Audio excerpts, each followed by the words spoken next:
Joel Sherman back with three things, still on the west coast of Florida. So yesterday, Tuesday, that meant going to Dunedin for a Yankee Toronto spring training game.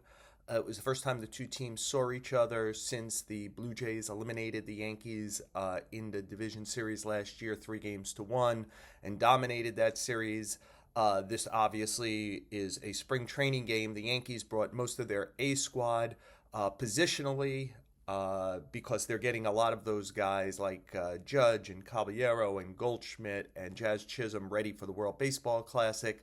The Blue Jays did not play that kind of team. Who cares what the final score is? It's spring training. But it did trigger in my mind something that I want to talk about for three things. And so I'll start here with number one. The Yankees under Aaron Boone have had a similar success and a similar problem. They are almost always good, almost always very good. They've made the playoffs 7 of his 8 years. In those 7 playoffs, they've played 14 series in all. In 6 of them, they had the better record during the regular season against the opponent. They're 6-0 in those games. Against the 8 that they were not, they are 1-7. The one win came in 2020 during the COVID year. Cleveland had 35 wins, the Yankees had 33. So I almost throw that one out the window, and I just look at the other 7 in full 162 game seasons, and in those the Yankees are 0-7, and that includes last year when they won 94, Toronto won 94. Toronto won the division because they won the season series 8-5, and then they dominated the Yankees in the postseason. They scored 34 runs in 34 innings. And this has been the Yankee bugaboo. It feels a little bit like bully ball, which is when they could bully an opponent, an inferior opponent, they do, both during the regular season and during the postseason. But when someone stands up to them, they haven't been able to overcome that and get all the way and win it all. Let's get to more of that in a moment, but we'll move to number 2, which I think we have to talk about the division, because they are going to see a lot of teams that feel really strong in this division. Let's take Tampa Bay out of it. They just sold, ownership change there. It feels even more like they're in a transition period. Though they're the Rays, they're going to try to math their way to as many wins as possible. This is about the other 4 teams in the division. The Orioles certainly did a lot this offseason. As Met fans know, they got Pete Alonso. They've also brought in Ward from the Angels. That's 2 big right-hand hitters, power hitters at a time where it's hard to find right-hand power. They've added them to the lineup. Shane Baz, they brought back Zach Eflin, Trevor Rogers, Kyle Bradish, who I think is one of the more underappreciated starting pitchers in the major leagues, is there, and they brought in Chris Bassett. So they have a much better rotation. I suspect that all those young players will benefit from having more veteran guys around with expectations. The Red Sox did not do the big thing that their fan base keeps wanting them to do and that they keep hinting they're going to do, and they didn't even keep Alex Bregman, which I think is a bad move by them. I think he's such an important winning player on and off the field, but you're about to get a whole season of Roman Anthony, who I think is going to be one of the 10 best players in baseball. And they have a lot of pitching, starting pitching, obviously led by Garrett Crochet. And so I expect them to be good. But let's really home in here on Toronto, coming off of 94 wins.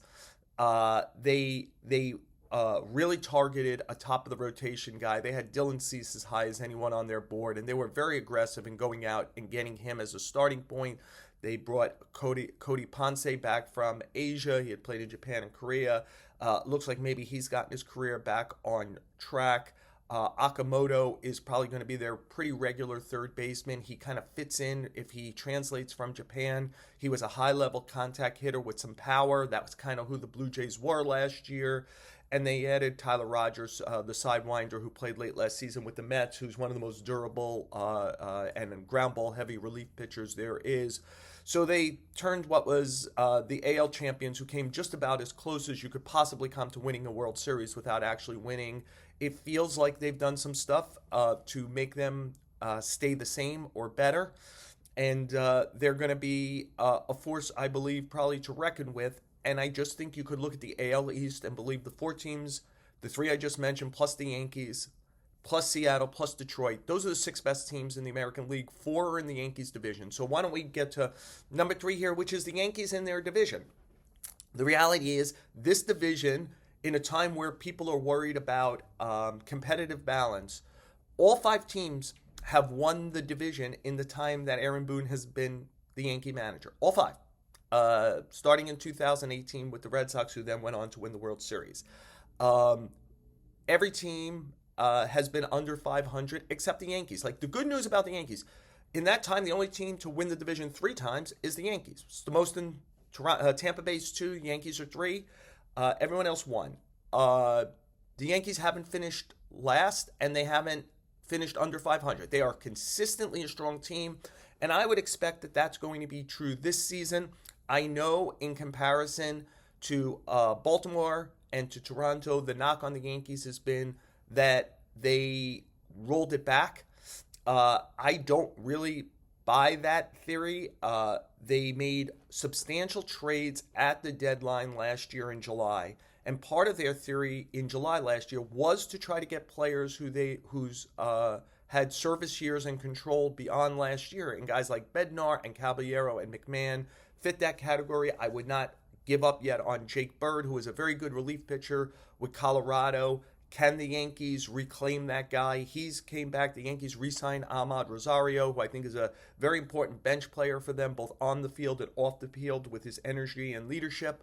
So I think he's been very, very good for the team. They traded in the offseason for Ryan Weathers, who's an interesting pitcher and has real upside. Do the Yankees get to it? I don't know. And look, the most important thing is, do they get Garrett Cole back for 3 months, 4 months, and does Garrett Cole pitch like he has through the breadth of his career? If he does, the Yankees are better than last year. And I think it's what's missed when they got eliminated by Toronto. And it goes back to what I was saying in number one. In 2024, the Yankees got to the World Series, but it was like an NCAA tournament bracket where they got an easy draw into the Final Four. They got Cleveland and Kansas City. They overmatched them. They were way more talented. And then they got the Dodgers in the World Series and lost. I thought last year's Yankee team was far better than that team. It was more well-rounded. It played cleaner. It was more daring on the bases and could create runs that way. I just think they face this hurdle in the postseason. A team as good as them, and they collapse.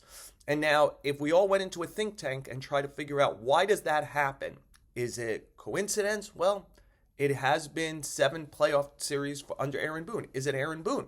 Does something happen in the postseason where he's not making great decisions?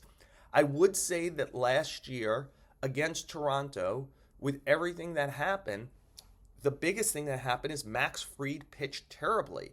Well, Max Fried, I don't think anyone thinks Max Fried is like a postseason dog. He pitched one of the biggest games in the history of the Atlanta Braves to clinch a championship, on the road. And I just, actually that might not have been on the road, but he pitched one of the biggest games to win a championship for the Atlanta Braves. I think he was great last year. He was, a Cy Young contender most of the season. You wouldn't want to undo it. He had a bad day in October. I think most Yankee fans, and I certainly know the Yankee administration, wants Max Fried on the team. Giancarlo Stanton, with everything injury-wise that's happened to him, had been a great postseason player for the Yankees. Last postseason against Toronto, he hit the ball hard and had no success. Just didn't get hits. I don't think you wouldn't have wanted Stanton in the lineup. So I'm not exactly sure, even if I was to give a kind of like a free pass, like who do you want on the team, that would change the narrative. I think when the Yankees were a dynasty, they had a cheat code. I think Mariano Rivera gave them an advantage that nobody else had. And then on a somewhat lower level, I thought Orlando Hernandez was like that, and Derek Jeter was like that, the ability to just play well at this time of year. They had guys like that.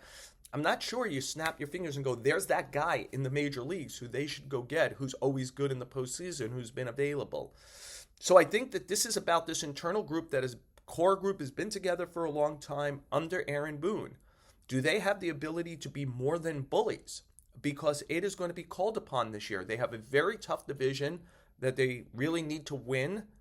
And then it's going to be a postseason again where I think if they stay relatively healthy, they'll be a well-rounded team Can they get the chip? Can they get to the Canyon of Heroes? Can they be more than bullies?